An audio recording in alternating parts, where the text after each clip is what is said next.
Wrangly Elephant. One day, Brutus, Olive Oil, and myself was in the African jungle. All of a sudden, we heard crying in the distance. So we walked through the jungle, and there, right in front of our noses, is a big elephant crying his eyes out, standing in the middle of a great big puddle. As a matter of fact, he was up to his knees in tears. So Olive Oil says, "Oh, you poor elephant! What are you crying for?" And the elephant stopped crying right away and smiled and came over to us. He says, "People, real live people. You see, I'm lonely. Ever since I escaped from a zoo and came back to Africa, I've missed all the boys and girls who used to visit me. Please take me back with you so I can see all the people again." So we brungs him back and puts him in our zoo, and he hasn't cried a tear since. Now let's me sings the elephant song for you. Oh, elephant's nose looks like a hose. It gives him a shower and a drink.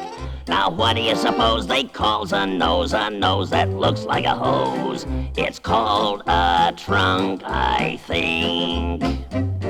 Oh, elephant's nose, hands down to his toes, now answers me quick as a wink. Just what do you suppose they calls a nose that hangs to your toes? It's called a trunk, I think. When he hears the whistle of the peanut man, a tweet, a tweet, a tweet, he reaches out his trunk as far as he can for a treat, treat, treat. Oh, elephant's nose just grows and grows, it wiggles at the end is pink. Now what do you suppose they calls a nose that grows and grows?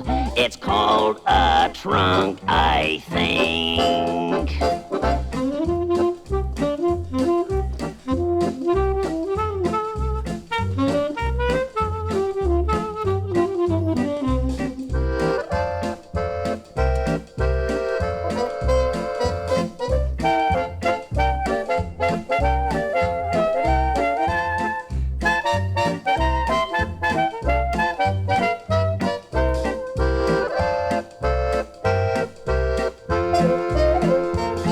When he hears the whistle of the peanut man, a tweet, a tweet, a tweet, he reaches out his trunk as far as he can for a treat, treat, treat. Oh, elephant's nose just grows and grows, it wiggles and the end is pink. Now what do you suppose they calls a nose that grows and grows? It's called a funk, I trink. I mean a trunk, I think.